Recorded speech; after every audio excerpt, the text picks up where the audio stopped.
Boa noite, amigos, amigas de casa, do Cantinho de Jesus. É uma alegria estarmos aqui para poder estudarmos um pouquinho sobre o Evangelho, sobre a ciência espírita, sobre a nossa caminhada.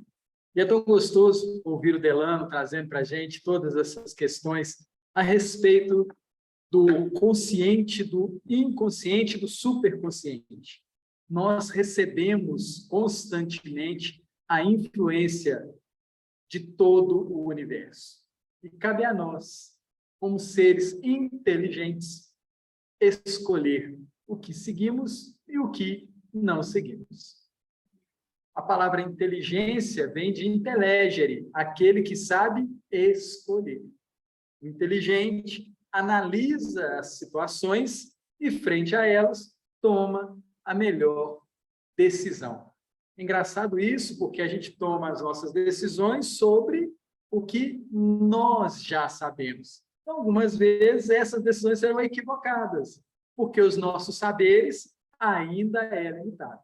Por isso, o bacana de estudarmos sempre. O estudo traz isso. O estudo, toda vez, traz para nós uma gama maior de opções para que a gente possa escolher. Nós hoje vamos falar sobre palavras e atitudes, capítulo do livro Renovando Atitudes, que é uma psicografia do Francisco do Espírito Santo Neto, ditado pelo nosso querido Hamed. E ele trata de uma passagem que está lá no Evangelho de Mateus, capítulo 7. Capítulo 7 ainda é o Sermão do Monte.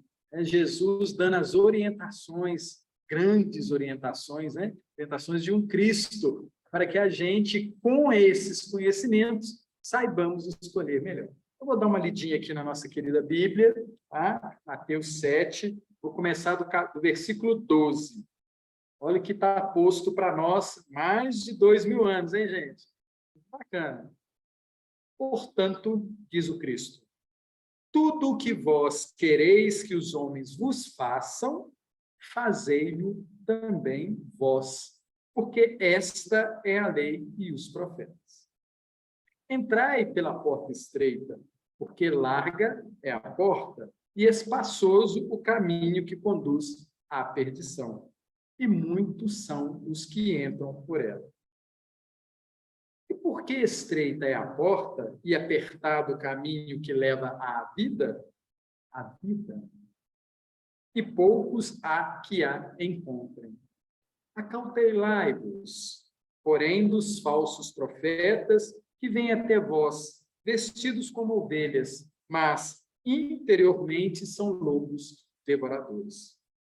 Por seus frutos os conhecereis. Porventura, colhem-se uvas dos espinheiros ou figo dos abrolhos? Engraçado, né? Aqui Jesus pede para a gente analisar o outro sempre, né? Pede para a gente analisar o outro sempre. Como é que é fulano? As coisas que ele faz são positivas? Dão bons frutos? E a gente olha para a gente. O que eu faço é bom? Produtivo? Está de acordo com a proposta divina? O tempo todo, o Cristo tem isso. É uma característica muito interessante que eu demorei a pegar. Ele critica tudo. Pede para a gente olhar as coisas criticamente. Para quê? Para que a gente aprenda. Porque esse é um processo gostoso de aprendizado. A crítica. Olhar, analisar. E aqui Jesus fala para a gente olhar, analisar e ver os frutos. Eu costumo acordar meio-dia. Eu costumo acordar 5 horas. Eu faço isso de manhã, eu faço isso de tarde. Isso está sendo bom? Está dando bons frutos? Na minha caminhada, a minha caminhada está boa, estou satisfeito. Então, ele, o tempo todo, ele pede para a gente olhar para ele e fazer as observações e os ajustes necessários para a vida. A vida. E aí foi interessante, Delano trouxe para a gente um dos grandes princípios e uma lei. Somos espíritos. E como espíritos, somos imortais. Ou seja, sempre estaremos presentes. Para alguns isso é uma boa notícia, para outros não é uma boa notícia. Né? Que a gente vai dizer, não, isso vai passar, eu vou conseguir superar isso lá na frente. Pois é, lei de causa e efeito. Lá na frente, haveremos de sentir todos os efeitos do que produzimos. Por isso que Jesus chama atenção. Preste atenção nos frutos. Diariamente. Todo momento. Sejamos críticos com a nossa caminhada. Sejamos críticos com a nossa família. Se tem alguma coisa que não está boa, a gente precisa fazer os ajustes. Né? E aí continua Jesus falando. Assim, toda árvore boa produz bons frutos, e toda a árvore má produz maus frutos. Não pode a árvore boa dar maus frutos, nem a árvore má dar frutos bons. Toda árvore que não dá bom fruto, corta-se e lança-se no fogo. Portanto, pelos seus frutos os conhecereis. Gente, isso é muito interessante. Eu não sei se vocês já repararam, mas Jesus usa muito a natureza como exemplo para nós. Emmanuel também usa. Por quê? Porque quando a gente pega uma semente, quando a gente planta alguma coisa, ela vai ser obediente ao propósito dela. Ela vai ser obediente. Meu pé de milho nunca. Nunca. E ele vai crescer seguindo a determinação dele. Então, quando ele fala, o bom fruto, o mau fruto, a boa árvore, ele está lembrando para a gente que nós também somos uma semente. E temos em nós as potências para darmos os frutos. Porque nós somos filhos de um Pai muito bom. E ele determinou, é o determinismo divino, que nós cheguemos à perfeição. Lá em Levítico, Jesus fala isso, sede santo como o vosso Pai é santo. Olha que proposta bacana, né? Proposta boa. Estamos neste caminho.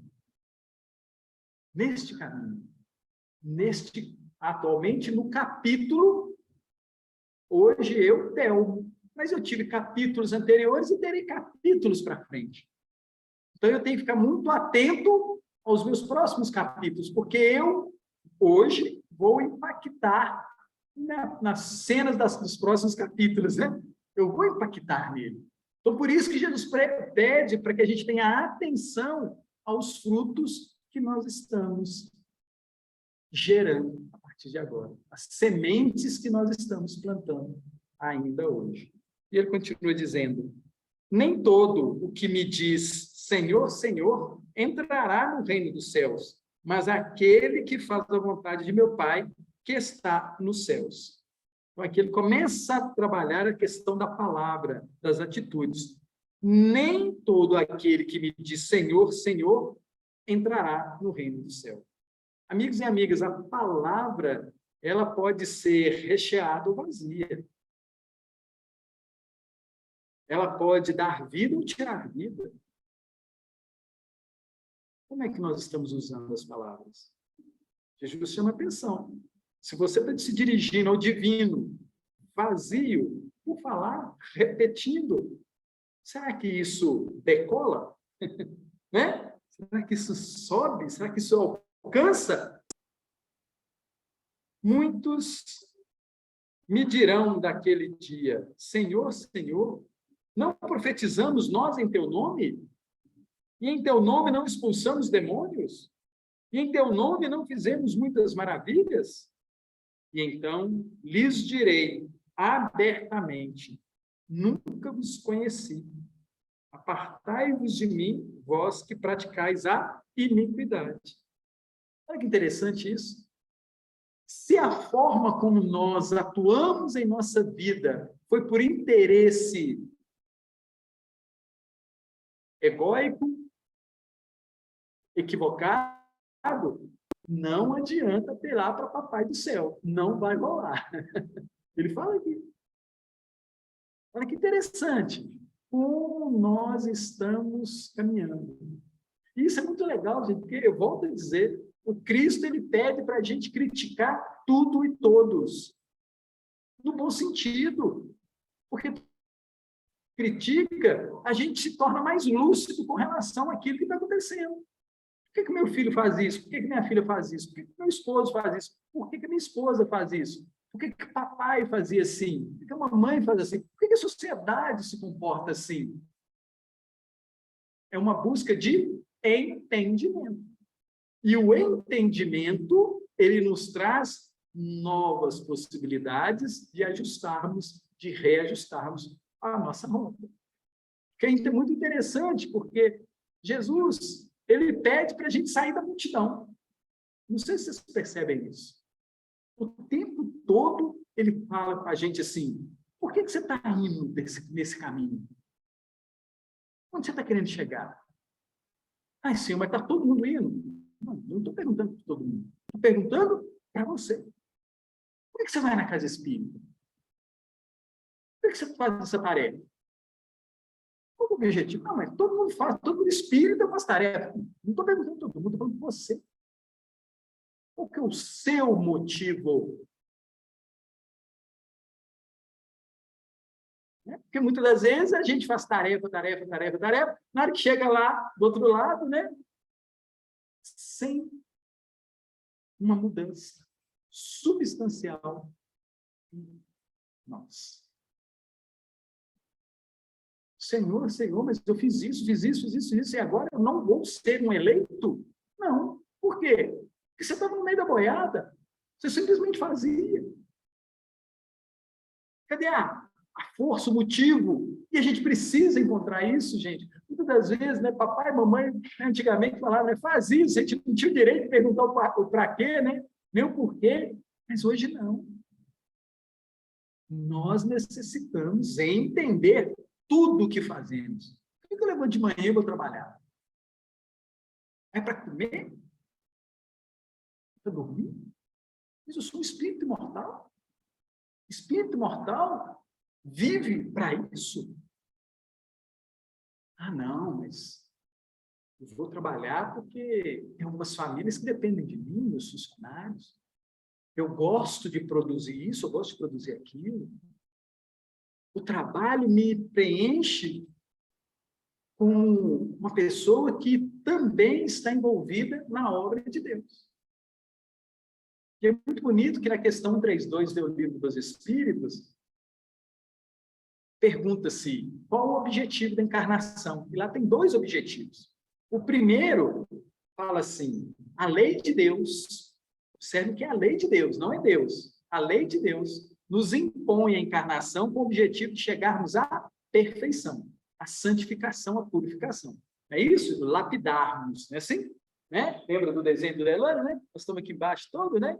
Complicado, o nosso objetivo é receberes, fazer essa subida. E tem um outro objetivo. Os espíritos superiores respondem para nós. É de nos colocar na condição de tarefeiros, de obreiros da obra do Senhor. Trabalhar com o Pai. Nas questões superiores. E a gente já faz isso, mas de uma forma inconsciente. A gente cuida do filhinho por cuidar, a gente cuida do cachorrinho por cuidar, a gente vai trabalhar só porque vai trabalhar, a gente toma banho só por tomar banho, a gente faz academia só por fazer academia, porque está na onda. Sabe aquelas coisas assim que você vai fazendo só por fazer? Mas aí você não fala, peraí, eu estou fazendo academia porque eu preciso de um corpo são para ter condições de ajudar a Deus na obra da criação. Porque na hora que alguém me solicitar uma atividade, alguma coisa, eu preciso estar inteiro para me ajudar fulano, ajudar Beltrano. Ah, outro princípio. O meu corpo é constituído de princípios inteligentes. Cada célula do meu corpo tem um princípio inteligente, que ali está passando pelo seu processo de evolução. Então, eu tenho um compromisso com trilhões de células inteligentes que estão no meu corpo. Eu, teu, espírito teu, para esses princípios inteligentes, eu sou um Cristo, viu, gente? Eu sou um Cristo. Então, a forma como eu como, a forma como eu bebo, o que eu como, o que eu bebo, o que eu penso, vai influenciar na educação desses trilhões de princípios inteligentes. Compliquei, né? Acho que coloquei muito peso aí, né? Imagina, a gente ser responsável. E antes a gente cuidava do corpo sem ter esse conhecimento que a doutrina espírita traz para nós. Então, eu falo assim, então, toda vez que eu ingiro, eu faço a ingestão do álcool, eu estou deixando doidão, né, os meus princípios inteligentes. Eu estou afetando, né, a sua evolução. E eu preciso lembrar de outra coisa. No meu próximo capítulo, né, na minha próxima existência, o que eu fizer a esse corpo físico, estarei também fazendo ao meu corpo perispiritual.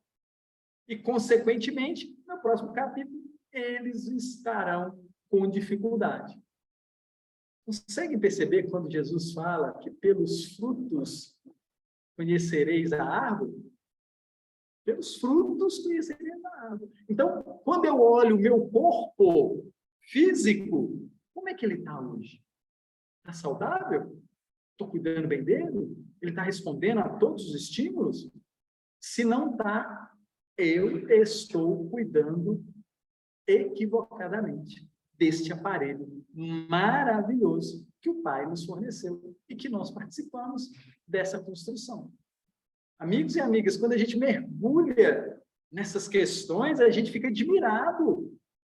Primeiro da complexidade e depois da nossa participação no processo evolutivo de bilhões de filhos de Deus que nós precisamos ajudar. Bacana isso, né? Vamos para a nossa lição?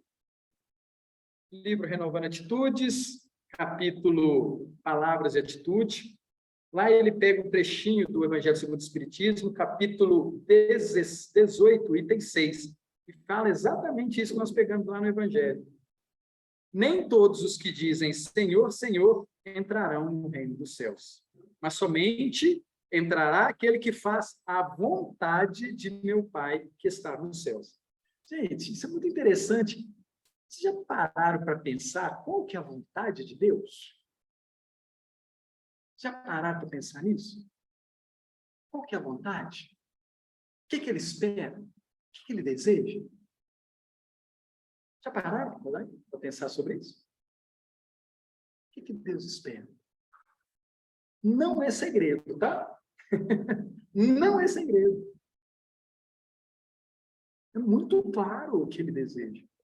Fazer a vontade do Pai é a coisa mais simples que nós podemos imaginar. Vamos voltar ao exemplo da... Peguei uma semente de milho. É uma criação divina? É uma criação divina. Ele tem ali nele um processo embutido dentro daquela sementinha? Tem. Qual que é o desejo do Criador para com essa sementinha?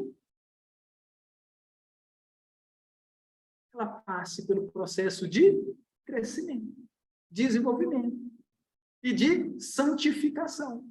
Ou seja, realizar o que ela quer.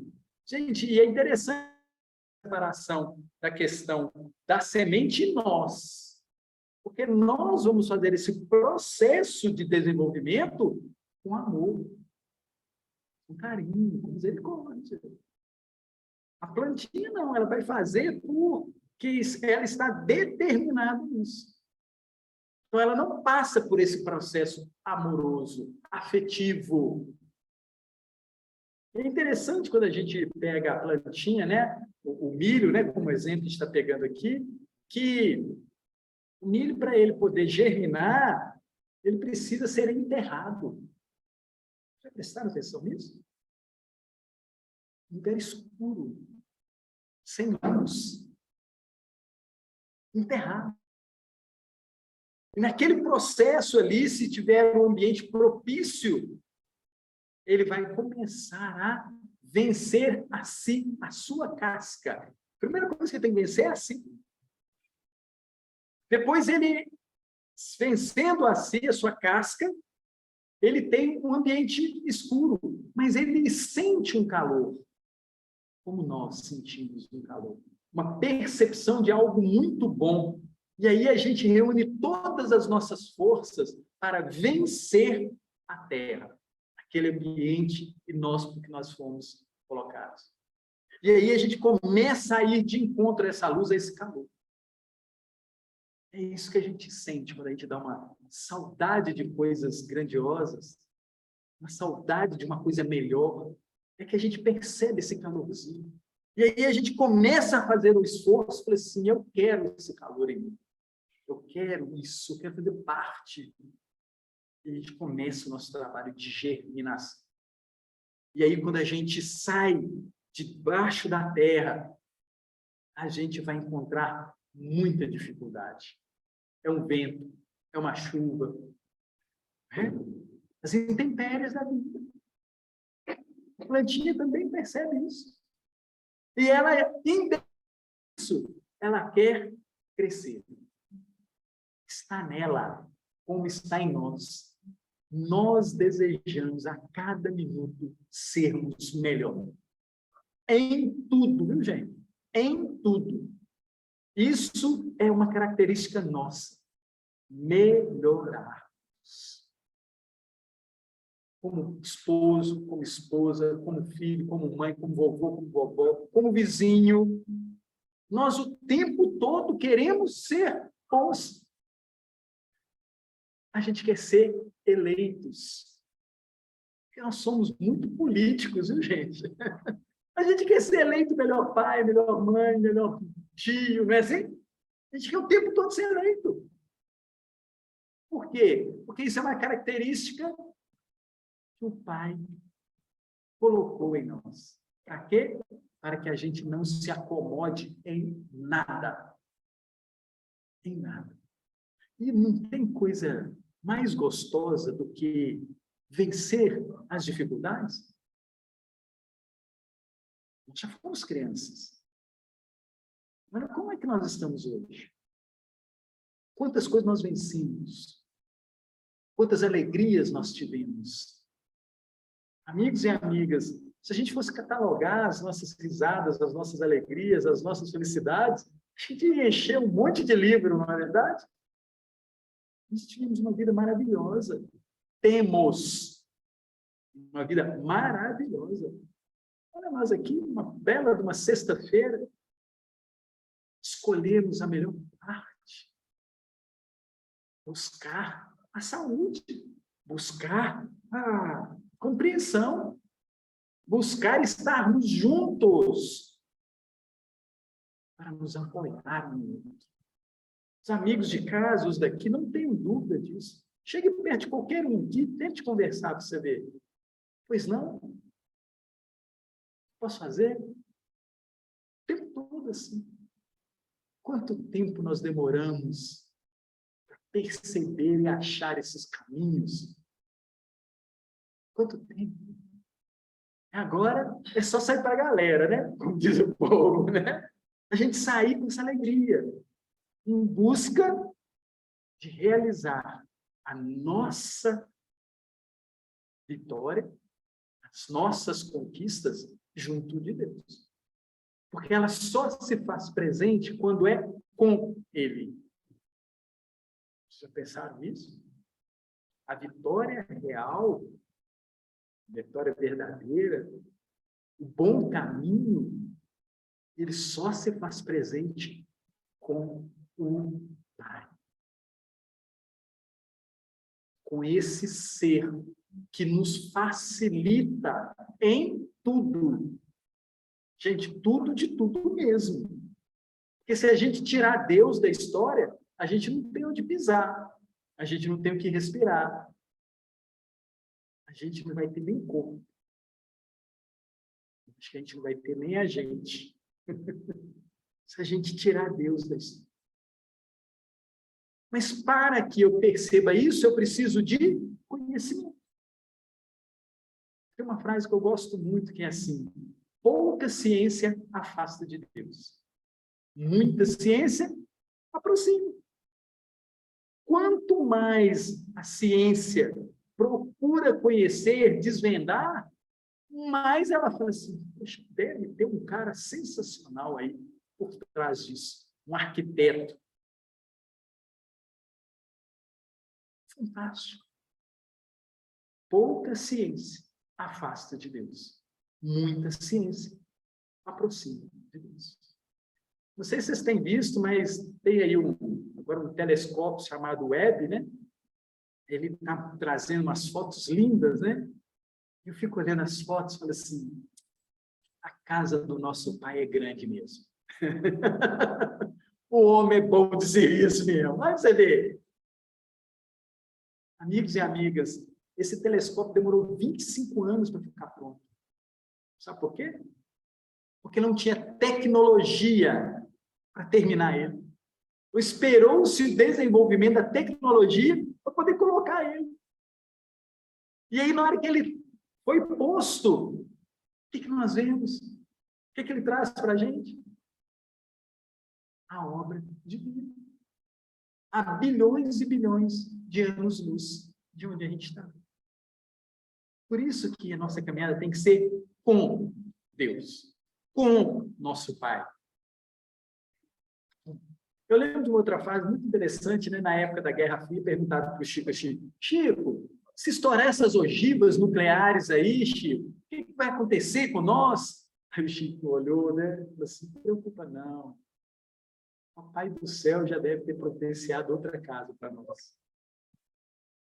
Para nos sossegar a mente, o coração. Gente, amigos, a Lua é testemunha de todo o crescimento desse planeta. O Sol é testemunha de todo o crescimento desse planeta. Testemunha de todas as guerras, todos os equívocos, de tudo, testemunha. Quem foi que criou mesmo o Sol? Quem foi que criou mesmo a Lua? E a gente está preocupado com algumas coisinhas. Por que não confiar mais? Por que não confiar 1000%? Vamos lá, o nosso texto? Palavras e atitudes, renovando atitudes, né? Psicografia do nosso querido Francisco do Espírito Santo Neto, ditado por Hamed, ele fala para nós assim: os bons dicionários definem comunicação como ato ou efeito de transmitir.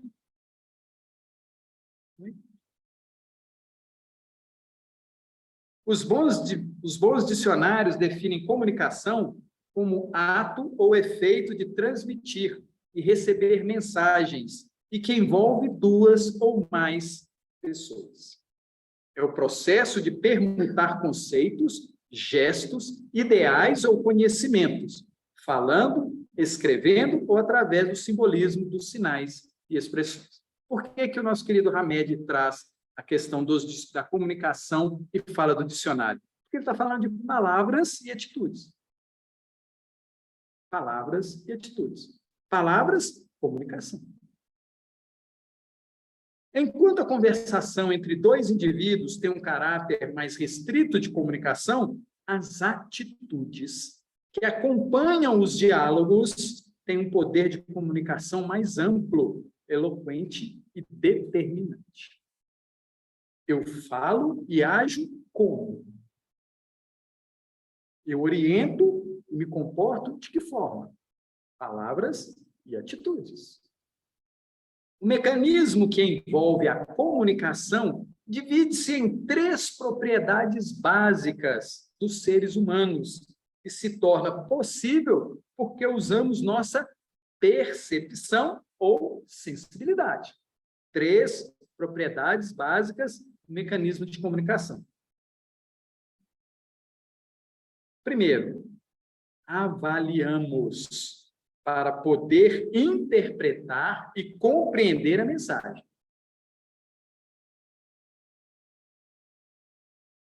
Segundo, expressamo-nos com palavras ou atitudes baseadas nas reações emocionais provocadas pela maneira como integramos aquela mesma mensagem. Usamos nossa percepção ou sensibilidade para captar as informações. Olha que interessante que ele traz. 3 mecanismos para a gente entender a comunicação. Perceber, avaliar e expressar. Toda a comunicação que nós recebemos. As circunstâncias existenciais de nossa vida, de relação, são o resultado direto de nossas atitudes interiores. O que está fora, como eu ajo, reflete o interno. Precisamos prestar atenção nos conteúdos de informação que recebemos. Não somente pelas mensagens diretas, mas também por aquelas que absorvemos entre conteúdos simbólicos, inconscientes e subentendidos, na chamada comunicação além da comunicação convencional. É o subliminar. Ou seja, quantas vezes a gente percebe alguém, ou alguma placa, ou alguma fala, ou algum anúncio, que o que eles desejam não é aquilo. É nos induzir para um comportamento equivocado. E que no nosso primeiro olhar, a gente fala assim, oh, que bonitinho. Recentemente, estava assistindo televisão com minha mãe, e o repórter falou assim, nós vamos informar que 1/4 da população tem necessidade de alimento. Ótimo, uma boa notícia, não é? 1/4, ou seja, 3/4 estão se alimentando bem. Mas todos nós aqui pensamos no 1/4, não foi? Nós não pensamos nos 3/4. Olha que interessante. Nos chamou a atenção 1/4. Por que eu não prestei atenção nos 3 que estão bem? Nós temos esse velho hábito de nos direcionar para o não bom. Como se resolve 1/4 que não tem comida, se 3/4 têm alimento? Como que a gente resolve? 3/4 juntam e cuidam de 1/4. Resolveu o problema? Não deveria ser assim? Nós temos 4/4. Apenas um está com problema. Por que os outros 3 não ajudam? Não é assim na nossa família? Quando um está com uma dificuldade, a gente não junta para poder ajudar fulano? Ou a gente deixa fulano continuar na peleja dele? E, claramente, a reportagem tratou exclusivamente do 1/4. E, amigos e amigas, a reportagem durou 1 semana falando do 1/4. E quem pegou no meio não teve o raciocínio de refletir sobre isso. O mundo, gente, o mundo é maravilhoso. O mundo não tem problema de terra para mudar. O mundo não tem problema de comida. Sabiam disso? Não tem problema nenhum disso. Sobra. Vejamos aí a quantidade de supermercado que nós temos na nossa cidade, né? Uma briga, né? No mesmo quarteirão tem 2. É falta de comida mesmo? Terra? Falta. Olha que interessante, né? Mas falta uma coisa. Uma coisa nós já percebemos que falta. Jesus avisou isso. O que nos falta é fraternidade. Isso está em falta. Lá em casa. Lá em casa. Eu tenho que olhar o Telmo, né? O outro é o outro. Eu tenho que olhar para o Telmo. Em casa tem um quarto sobrando?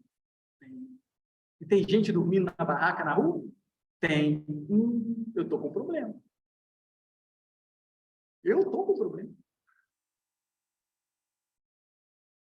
Por quê? Porque vai ter um próximo capítulo, né? Não vai ter? Todos nós não teremos o próximo capítulo? Gente, a ciência espírita é maravilhosa, porque ela dá a solução. Porque muitos de nós, estamos na condição de 3/4. Muitos de nós. E necessitamos direcionar o consciente do inconsciente, do superconsciente, que o nosso querido Delano falou. Nós somos chamados para a fraternidade, que é o superconsciente. Mas o nosso consciente não se abriu para os que necessitam do nosso apoio, do nosso auxílio. E aí o texto aqui fala, né? Aquele que fala Senhor, Senhor, muitas das vezes não adentrará o reino dos céus, porque não faz a vontade do Pai. Qual que é a vontade do Pai? Que todos tenham casa, todos tenham comida, todos tenham educação. Parece uma fala meio socialista, né? Mas não é cristã, tá, gente? É puramente cristã a nossa colocação. E aí o texto continua. Jesus Cristo considerou a importância da palavra aliada ao crer. Olha que interessante. A importância da palavra ao crer. Quando disse, não afeteis orar muito em vossas preces, como fazem os gentios, que pensam ser pela multidão de palavras que serão atendidos. O mestre disse que não seria pela multidão de palavras que nossas súplicas seriam atendidas, mas que os sentimentos que vai junto com a palavra, mas os sentimentos silenciosos seriam fatores essenciais. Quando eu estou fazendo uma prece, eu estou buscando o quê?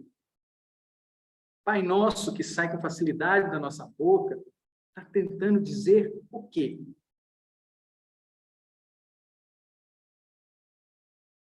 Ou seja, a sinceridade provida de vontade firme, intensidade e determinação, unidas pela convicção, seriam, consequentemente, a forma ideal para os nossos pedidos e apelos à divindade.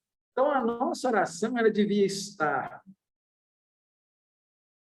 imbuída de sinceridade, vontade firme, intensidade e determinação. O simples pedido labial não tem a mesma potência do pedido estruturado em pensamentos concretos e firmes atitudes interiores. Eu acho isso lindo. Acho isso lindo. Vou repetir aqui, pode? O simples pedido labial não tem a mesma potência do pedido estruturado em pensamentos concretos e firmes atitudes interiores. Por que eu coloco no Pai Nosso? Por que eu coloco na Ave Maria? Por que eu coloco, Senhor, me ajude? Seja feita a vossa vontade. Por que eu coloco? Para que ele está falando? Não é falar só. É o que eu aproprio a palavra. O que ela leva para ela decolar. Tem histórias maravilhosas no meio espírita, né? Que falam da oração. No livro Os Mensageiros, lá tem a oração de Ismália. Pois os amigos, se tiverem tempo, leiam. Maravilhoso. O Aniceto está ensinando para o André Luiz a forma de orar. E ele fala que quando alguém está orando, a gente deveria repetir mentalmente para dar mais força àquelas palavras. Então, quando alguém está fazendo oração, repetir, nós estamos participando, repetir mentalmente, para que ela fique mais densa, mais robusta, e ela tenha mais força de subir. ir até onde a gente deseja. E nesse capítulo, o André Luiz narra que essa oração que Ismael faz, que estava numa condição melhor do que eles, a oração, junto com o desejo de todos os presentes ali, ela sobe e alcança pontos mais elevados. Depois que ela chega lá em cima, amigos, essas orações atendidas, recebidas pelos benfeitores, por Deus, elas caem sobre eles como flocos, né? É o recurso de palavra que ele usou, né? Desce sobre nós como flocos e vai diretamente misturar-se com a nossa vibração, com o nosso desejo, e vai caminhar para aquelas pessoas que a gente está fazendo a oração. E ele narra que eles estavam numa enfermaria, que nessa enfermaria tinha mais de 1.900 pessoas deitadas, eram os que dormem. E aí esses flocos direcionavam-se para cada um desses ali presentes e iam exatamente no lugar da enfermidade física que eles tinham. Direto, no mesmo lugar.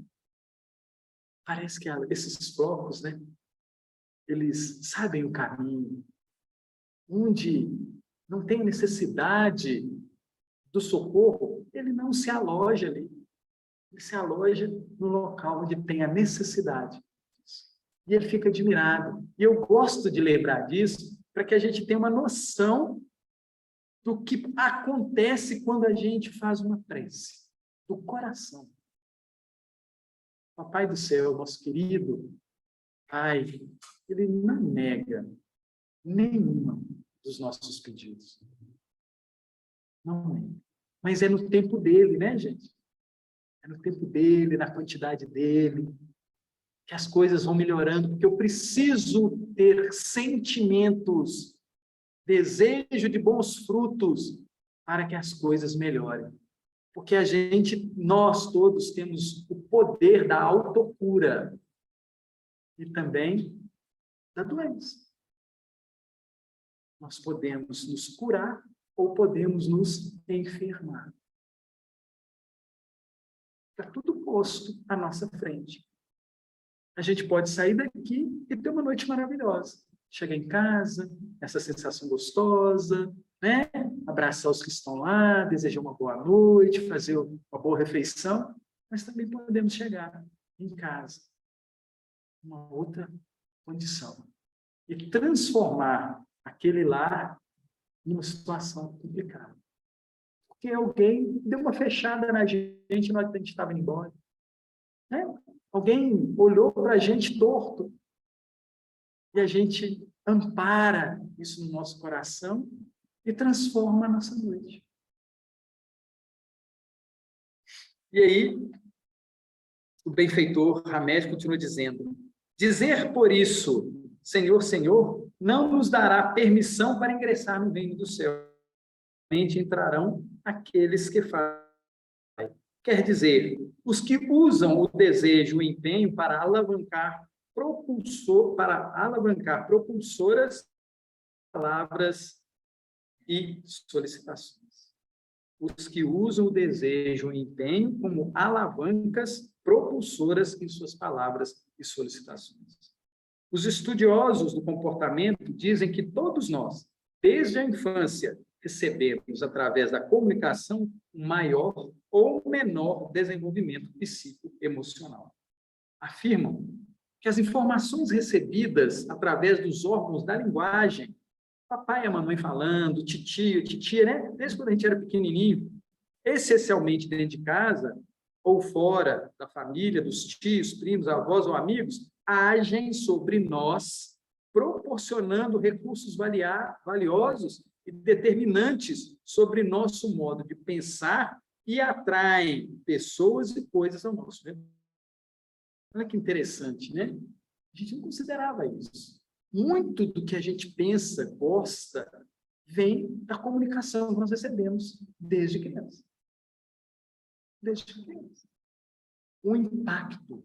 Isso é interessante, que a gente precisa ficar atento, porque nós hoje também estamos impactando aqueles que caminham conosco. É recíproco. tempo todo há essa permuta de comunicação. Certas informações, porém, captadas pelas crianças e adolescentes, explicam esses mesmos estudiosos, são transmitidas através da comunicação não verbal. Expressões corporais, mímicas, trejeitos do rosto, tonalidades, suspiros, lágrimas, gestos de contrariedade ou movimento das mãos. Nós falamos pelo corpo inteiro, né? O tempo todo. O comportamento, as expressões carinhosas e os monólogos da mãe com o feto na vida intrauterina são comunicações superinfluenciadoras na estrutura emocional e espiritual das crianças em formação. Todos nós recebemos e transmitimos mensagens articuladas constantemente, retendo ou não essas mesmas informações. Realizamos somas ou subtrações mentais com palavras e atitudes vivenciadas hoje e com outras recebidas ontem, para chegarmos a novos conceitos e conclusões da realidade. Reconstituímos ocorrências passadas, antevemos fatos futuros, iniciamos e alteramos processos fisiológicos na intimidade de nosso organismo por nossas afirmações verbais negativas e positivas. Nós nos curamos e nos enfermamos. Assim, compreendemos que a palavra tem uma importância inegável. Ela cria vínculos de natureza mental, emocional e psicológica. Altera o intercâmbio psíquico espiritual e atua na formação de nossa personalidade. Uau! Penso isso, né? Penso isso. Assim, compreendemos que a palavra tem uma importância inegável. Ela cria vínculos de natureza mental, emocional e psicológica. Altera o intercâmbio psíquico espiritual e atua na formação de nossa personalidade, por meio da interação, palavras, atitudes. Então, isso aqui dá para a gente estudar o resto da vida. Em síntese, o poder da palavra em nossa vida é fundamental.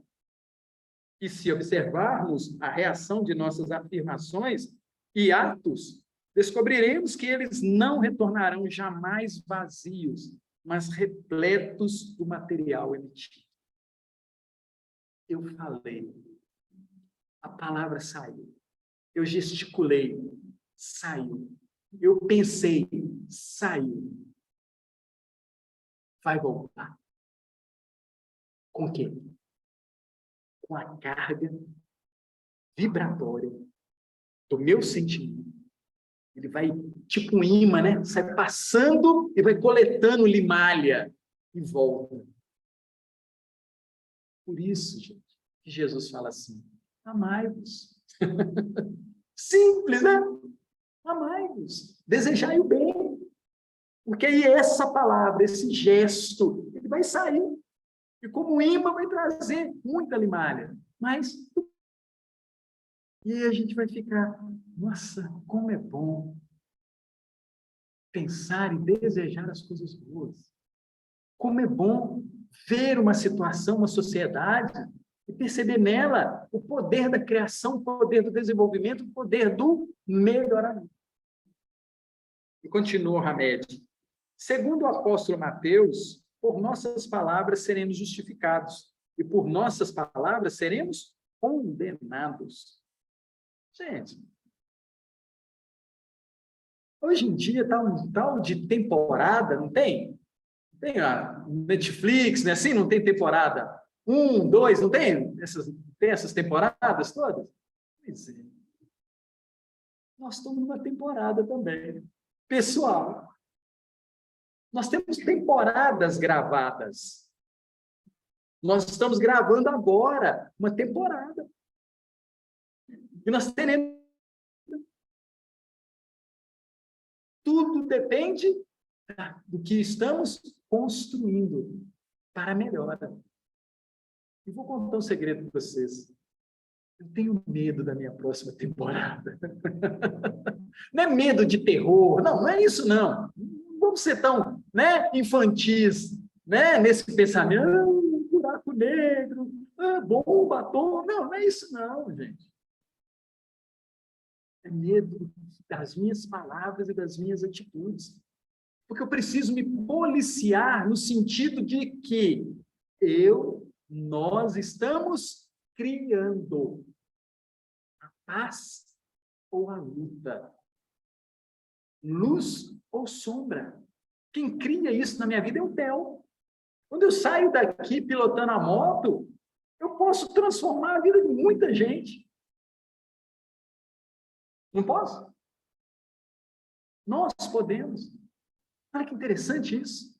Nós precisamos trazer para nós as rédeas de nossa vida. Paulo fala isso na sua carta aos Efésios. Desperta tu que dorme, e o Cristo vos acompanhará. O Cristo aí, gente, é o sentido da boa ação, da boa palavra, do bom gesto. É esse Cristo, esse pensamento positivo. Quando eu adentro o trânsito e eu lá passando no corredor, eu vou com todo carinho para não encostar no retrovisor de ninguém. Não é assim? É uma proposta cristã. Uma vivência boa, um relacionamento bom. Deixa eu passar pelo trânsito, pelo aquele congestionamento, sem buzinar, sem incomodar ninguém. Simplesmente passando. Simplesmente passando. Seguindo meu caminho, meu curso, e deixando todos na mesma situação. Passou um motoqueiro aqui. E ele não buzinou. Ele não bateu no meu retrovisor. Quem será esse? Ou melhor ainda, ninguém nem viu eu passando. Nem viu. Sabe assim? Segue a sua vida sem incomodar nem para lá, nem para cá. Você simplesmente segue o seu caminho. Com amorosidade, com desejo de chegar em casa, rever aqueles queridos. Bacana a gente ter essa percepção dessa nossa caminhada. E o Hamed continua. Os diálogos são pensamentos que se sonorizam e criam campos de energia condensada dentro e fora de nós. Reformulemos, se for o caso, as comunicações ou atitudes que recebemos na infância. Olhar para nossa história, desde lá de trás. O que papai e mamãe falou, o que titi falou, o que vovô falou. Será que isso é bom hoje? Será que eu não tenho que ressignificar isso? Será que não está na hora da minha pessoa, como um ser inteligente, criticar com bom coração, viu, gente? Aquilo que o papai e a mamãe falou, que talvez naquela época eles não tinham os saberes que temos hoje. Será que a gente tem que continuar buscando aquilo que foi apregoado há tanto tempo? Será que não está na hora da gente colocar a luz do Evangelho, a luz do farol espírita sobre essas situações? Reformulemos, se for o caso, as comunicações ou atitudes que recebemos na infância. Se porventura foram de severidade e rispidez, se nos menosprezaram com mensagens negativas constantes, repetitivas e depreciativas, poderão ser elas a razão de nossos sentimentos de inferioridade, rejeição e agressividades compulsórias. O jeito como meu pai dirigia pode impactar no jeito que eu dirijo hoje. Não pode? Convivi, me alimentei, achei normal, era sempre assim. Acostumei com aquele jeito de dirigir. E repito aqui. Por isso que propõe a reformulação desses ensinamentos desde criança. Não diga que dia horrível, porque simplesmente está chovendo. A dramaticidade é um dos fatores traumáticos de nossa existência, pois muitas dessas expressões despretensiosas, repetidas muitas vezes, podem nos conduzir a verdadeiros turbilhões vivenciais. Na minha época, tinha um desenho animado que tinha um Uruca, né? Ó céus, ó terra, ó isso, eu só reclamava de tudo, né? A gente tem que tomar cuidado para não ser o Uruca da história. E ele finaliza o Hamed dizendo assim: nossas palavras são filamentos sonoros revestidos de nossos sentimentos. Isso é poesia, né? O carinho que a gente tem, o cuidado que a gente tem que ter com as nossas palavras. Nossas palavras são filamentos sonoros revestidos de nossos sentimentos. E nossas atitudes são o resultado de expressões assimiladas e determinadas pelo nosso comportamento mental. Vou repetir para a gente finalizar. Nossas palavras são filamentos sonoros revestidos de nossos sentimentos. E nossas atitudes são o resultado de expressões assimiladas e determinadas pelo nosso comportamento. Obrigado, amigos. Perguntas, dúvidas, protestos? Obrigado pelo carinho, pelos ouvidos, pelas boas vibrações. Que a gente possa retornar aos nossos lares, cada vez mais iluminados pelo nosso desejo de paz, de amor e de misericórdia. Senhor, rogamos a vós o teu carinho, rogamos a vós o vosso amor, que chegando até nós, façamos bom uso dessa energia para potencializar a nossa condição de irmãos. Que olhemos, Senhor, para todos que caminham conosco, como irmãos também necessitados do nosso carinho, da nossa atenção. Gratidão, Pai, por esse Cristo, esse irmão maior. Obrigado, Pai, pelos amigos espirituais dessa casa, que tem nos auxiliado ao longo dessa caminhada, que nos cuida toda sexta-feira, que nos ampara, que nos proporciona as tarefas tão gostosas.